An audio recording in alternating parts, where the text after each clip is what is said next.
The call came in at 4:17 a.m. on Christmas morning, which was not the kind of hour the non-emergency line expected much of anything, and the dispatcher had almost let it roll to the next cycle before she heard the word lights in the description, and something in the way the neighbors said, it made her put the call through. Danny Reeves was awake. He had been awake since 3, which was not unusual for the weeks around the holidays, and he had been sitting in the kitchen with Ghost when the phone rang. Ghost being a 7-year-old white Swiss shepherd who had the particular quality of looking, in lamplight, like something between a dog and a rumor of a dog. All pale coat and gold eyes, and the kind of stillness that made children reach for him on instinct before their parents could say be careful. Ghost had been watching Danny sit in the kitchen the way he watched him in the dark hours. Not with concern exactly, more with the attentive patience of an animal who understood that some hours required company rather than action, and who had appointed himself the company. The neighbor's name was Deb Marsh. She was 70 years old and lived 2 houses down from Harold Pruitt on Sycamore Street in Maryville, and had been awake herself at 2 in the morning in the way people are awake on the night before Christmas. Too much on her mind, too little sleep available. The particular wakefulness of a woman who had a lot of people coming tomorrow, and a lot of things that needed doing, and a brain that had decided to be useful about it at 2 in the morning instead of 9. She had looked out her front window at some point and noticed the absence of something she had been seeing on that porch for 50 years. Harold Pruitt put his Christmas lights up every year. He had been putting them up since 1974. The same strand he and June had strung the first December they owned the house, repaired and extended over the decades into a specific and idiosyncratic arrangement that Deb had always found slightly haphazard and entirely wonderful. In 51 years she had never not seen those lights by Christmas Eve. Tonight the porch was dark. She had called because the dark porch was the kind of absence that asks a question you don't want to wait until morning to have answered. What Danny Reeves and his K9 found inside that house, and inside a tax assessor's file and a certified mail log and an address change form filed 11 months before a lien sale that nobody had told Harold Pruitt was coming, would need to be resolved before 8 o'clock in the morning, which was 3 hours and 43 minutes away, and which was either enough time or wasn't. Subscribe before we go further. You'll want to know if it was. Danny had come home to Maryville 2 years ago after his discharge, which had been the kind of discharge that came with a folder of resources and a handshake, and the distinct impression that the institution that had shaped the last 11 years of his life was now returning him to the civilian world the way you return a library book. Processed, noted, filed. He was not bitter about this. He had known what he was signing up for, and had signed up for it twice, and would have signed up again if his knee had agreed, which it had declined to do at 34, with the firm finality of a body that has been asked to perform at full capacity for too long, and has stopped making exceptions. He did security consulting now, and some volunteer work with a veteran support organization in Knox County, and drove for the non-emergency response service 2 nights a week, partly for the income, and partly because sitting in a dark kitchen at 3 in the morning was better, with a purpose attached to it. He had grown up in Maryville, which meant the streets were his in the way streets are yours when you have driven them since before you could see over the steering wheel, and navigating them at 4 in the morning on Christmas Day felt less like work and more like the particular solitude of being the only moving thing in a sleeping world. Ghost rode in the passenger seat with his chin on the door panel and his eyes on the dark road, and the white of his coat caught the streetlights in a way that made him look, intermittently, like he was lit from the inside. He had come to Danny through the Veterans Program 18 months ago, and had integrated so seamlessly into Danny's nights and days that Danny had trouble reconstructing what the house had felt like before him, which he took as the measure of a good fit. The house on Sycamore Street was a white frame house with a covered porch and an oak tree in the front yard that was old enough to have its own presence, the kind of tree that makes a yard feel established rather than merely landscaped. The porch was dark, as Deb had said. The front window showed a faint light from inside, not overhead light, something lower, lamp level, the light of a room occupied by someone who is awake but not performing wakefulness for anyone. Danny knocked. Ghost sat at his left side and looked at the door with the full, undemanding attention he brought to everything, and when the door opened, and the old man stood in the frame, large, white-haired, wearing a flannel shirt and the expression of a man who has been expecting a knock that was not from anyone good, Ghost stood up. He did not go through the door.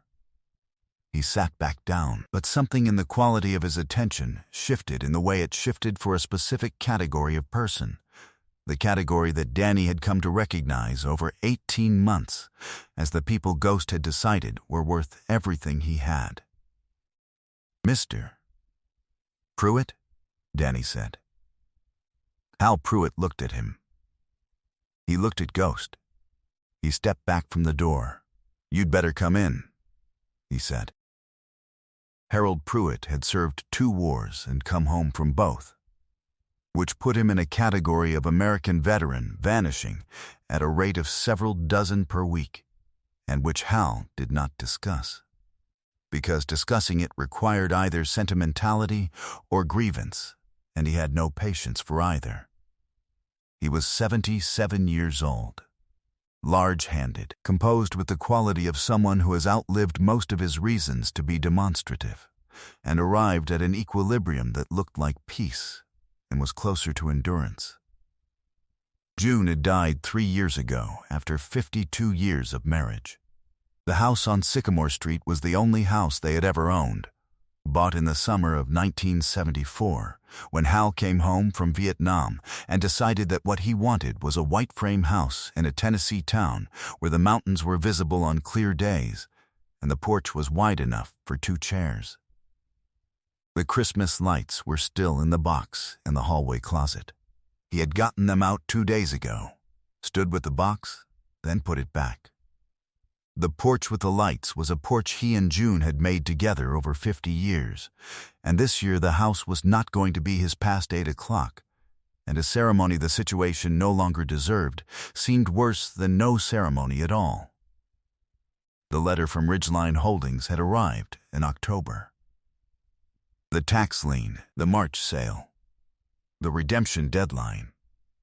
He had called a lawyer who told him the lien was valid, the redemption amount was more than he had accessible, and the deadline was Christmas morning. Hal had not called his sons. He had thought about it and decided against it, because calling them meant explaining, and explaining meant a long conversation about money and assistance, and what came next. And what came next was the question Hal did not want anyone else answering on his behalf. He was 77 years old and had survived Korea and Vietnam and 52 years of marriage and the 3 years since June, and he was not going to begin outsourcing his decisions now. He had put June's ornament on the tree that morning at 2 o'clock. It was a glass cardinal, red, that she had bought the first Christmas they were in the house, and it had gone on the tree every year since. And he had put it on this year's tree, not because the house was going to be his past 8, but because it was still her house until then, and she would have put the cardinal on the tree regardless of what was coming. He had placed his discharge papers on the kitchen table where they could be found. He had not known by whom. He had placed them there the way you place things when you are leaving somewhere and want to make sure the important things are not lost in whatever comes next. Ghost walked to the kitchen table when they came in. He put his nose to the discharge papers without disturbing them and looked at Danny. Danny picked them up. He read them the way you read something that reorganizes what you thought you knew about where you were standing. The discharge papers of Harold James Pruitt, 3rd Marine Division. And then, in the service history, the unit notation, the same regiment, the same division lineage, that ran forward through Danny's own service record to the patch on his own right shoulder. Not the same year, not the same war. The same line. And one more thing. A name in the commendation section, a fellow Marine cited alongside Pruitt in a field action in 1968. Staff Sergeant R.T. Reeves, Danny's father, had never talked about Vietnam. Not once. Not in 36 years. Not even when Danny enlisted and his father had gripped his arm at the bus station with both hands and looked at him for a long moment and said nothing. Danny had always understood the silence as the thing itself. The war inside it too large for words and too present for distance. He had carried the silence like an inheritance and had never pushed at it. R.T. Reeves, Robert Thomas Reeves. His father's full name, which Danny knew from the discharge papers his mother kept in the fireproof box upstairs, which Danny had never read until the year after his father died. He set the papers down on the kitchen table with the care of someone handling something that belongs in a specific place. He looked at Hal. Hal was watching him with the eyes of a man who has learned to read faces the way you read weather, not intrusively, just accurately. "Your father serve?" Hal said. "3rd Division," Danny said. 1968, Hal was quiet for a moment. The gas furnace made its sound. Ghost had come to sit at Hal's feet without being called, which was the thing Ghost did for the people he had decided required his full weight. "There was a Reeves," Hal said slowly. "Bobby Reeves, from Tennessee." He looked at Danny's face. He looked for a long time. "He had your eyes," he said. "Exactly your eyes." Danny could not speak for a moment. "He saved my life," Hal said simply. "Twice, different days. The kitchen was very still." "He never told me that," Danny said. "Men like your father don't tell that story," Hal said. "They just go home and live the rest of it." Ghost put his head in Hal's lap and did not move. "Tell me something in the comments. Do you know a man like Harold Pruitt? Someone who served 2 wars, came home, built a life in a frame house in a town where the mountains are visible on clear days, and never once asked for recognition? Type their name. Let's fill this section with them." Danny made the first call at 4:51 a.m. He called a woman named Teresa Yoon, who was the deputy director of the Tennessee Veterans Legal Services Office in Knoxville, and who answered her personal cell on the 4th ring with the alertness of someone who had trained herself across 15 years of this work to be functional on the 4th ring regardless of the hour or the day. Danny explained in sequence: the lien sale, the redemption deadline, the certified letters sent to the previous address, the address change form Hal had filed with the county 11 months before the sale. He said the word Christmas, and Teresa said nothing for a beat, and then said, "Who filed the address change, and when?" Hal produced the receipt from the same file folder where he kept everything, a yellow carbon copy from the county assessor's office dated February 14th of the previous year, stamped received, with the clerk's initials in the corner. He had filed it in person because he did not trust paperwork he could not hand to a human being, which was the judgment of a man who had learned that lesson once and did not intend to learn it twice. The lien sale had been processed in March, 10 months after the address change. With the notice sent to the old address on file, the address that should have been updated, that had been updated, in the records of the same office that processed the sale. Teresa said, "That is not a paperwork error. That is a failure with a paper trail." She said she needed a photograph of the receipt, the original certified mail return card showing the previous address, and the lien sale processing record. She said she could have a motion for emergency injunctive relief filed before 7 if she had those documents in the next 20 minutes. Danny photographed everything with his phone. He sent the photographs at 5:03 a.m. Teresa called her counterpart at the Blount County Clerk's emergency line at 5:09. who called the on-call county attorney at 5:14, who had the particular experience of being called on Christmas morning before sunrise about a tax lien that had been processed using an address that the county's own records showed had been updated 10 months prior, and who used the word liability 3 times in the first 2 minutes of the call, which was the word that moved things faster than any other word in municipal government. By 5:41, the injunction was filed. By 6:12, a Blount County Circuit Court judge who had been awake since 5 because he had young grandchildren, and young grandchildren do not observe judicial schedules on Christmas morning, had reviewed the filing and signed the temporary stay. The 8 o'clock deadline was suspended pending a full evidentiary hearing in January. Teresa called Danny at 6:17. He was still sitting at Hal's kitchen table. He put the phone down and looked at Hal and said, "It stayed. The deadline is suspended. You're not going anywhere." Hal Pruitt sat at his kitchen table in the house he had bought in 1974 and looked at his hands for a moment. They were large hands, the hands of a man who had done 50 years of physical work, and they were on the kitchen table where his discharge papers had been, and where now only Danny's phone sat. He said nothing for a long time. Then he pushed his chair back and went to the hallway closet and took out the box of Christmas lights. Ghost understood before Danny did.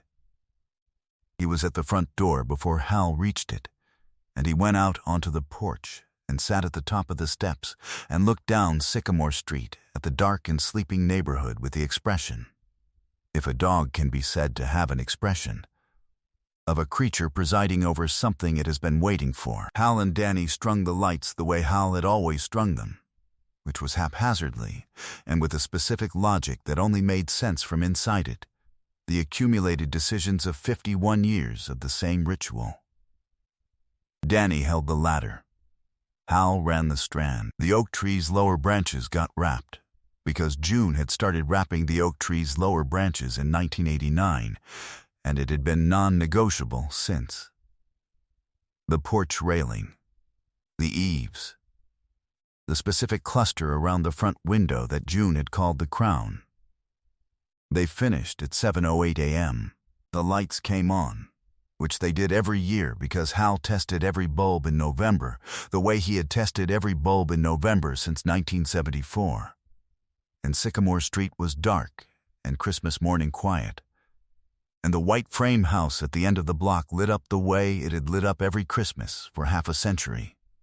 And Ghost sat at the top of the porch steps with his pale coat catching the light, and his gold eyes on the street, and for a moment the three of them just stood there in the cold Tennessee morning, with the mountains invisible in the dark distance, and the smell of wood smoke from somewhere on the block, and the lights doing exactly what they had been doing since 1974. That was when Deb Marsh came out of her house in her coat and her boots, and her expression of a woman who has been watching from the window for 2 hours and has just seen the thing she was watching for.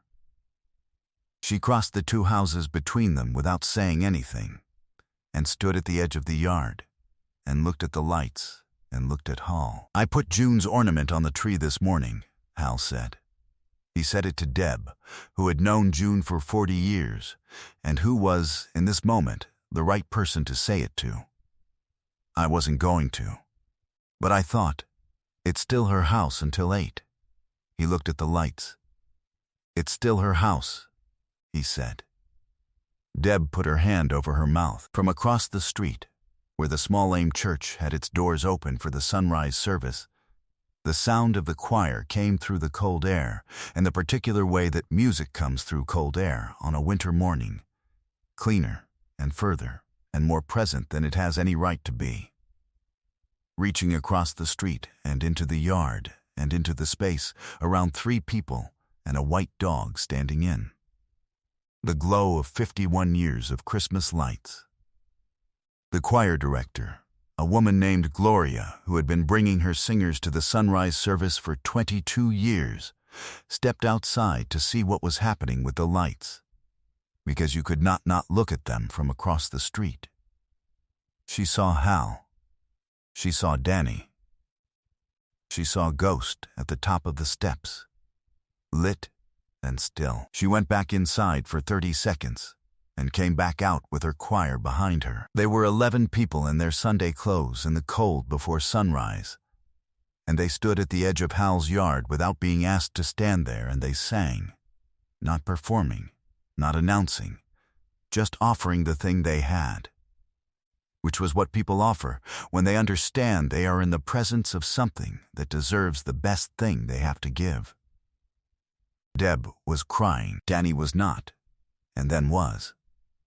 Hal stood on his own porch with the lights June had helped him string for the first time in 1974 behind him, and his discharge papers back inside on the kitchen table, and the cardinal on the tree, and the mountains invisible in the dark, and becoming visible as the sky began to change behind them, and his expression was the one that lives past endurance, past the long, hard work of keeping something together, the expression of a man who has been carrying something alone for a long time and has looked up to find that he is not, and has never been, as alone as the silence suggested.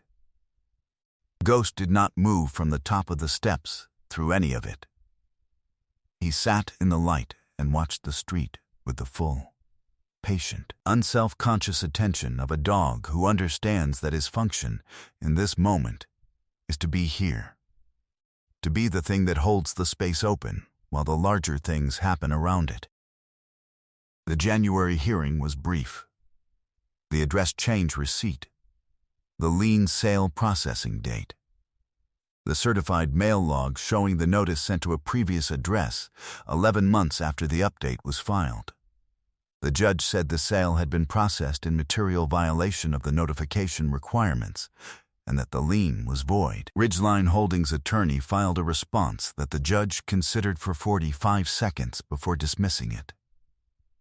The Tennessee Attorney General's office opened an inquiry into Raymond Voss and Ridgeline Holdings and 14 other properties liened and sold through the same process in Blount and adjacent counties over the previous 4 years. Teresa Yoon provided the initial case summary thoroughly, without requiring recognition.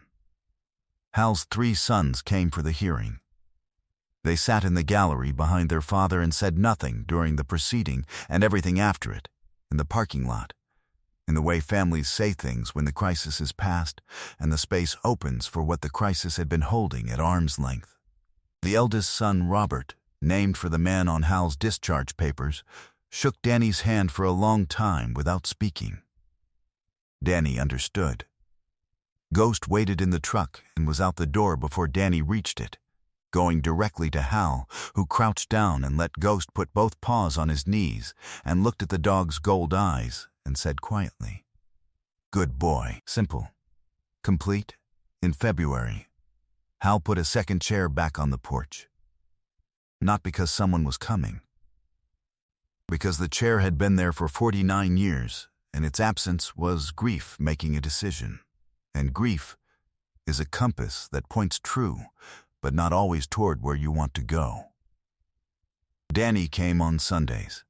He sat in the yard in the camp chair he brought, because the porch chairs were not his to sit in, and he knew that without being told. Ghost lay across Hal's feet, and they talked about the Marines and Tennessee, and Bobby Reeves, who had saved Hal's life twice on different days and come home and raised a son, and never said a word about either. Danny came to understand that his father's silence had not been withholding. It had been the form some kinds of love take, the love that does the thing and comes home and lives the rest of it. He had grown up thinking the silence was absence. It had taken a Christmas morning at 4 a.m, a white dog and a piece of paper on a kitchen table to show him what the silence had actually been. It had been full. It had always been full. There are things that wait in the dark for the right morning to be seen, not because they need the seeing to become real, but because being witnessed closes something that has been open, and closing it is its own form of grace.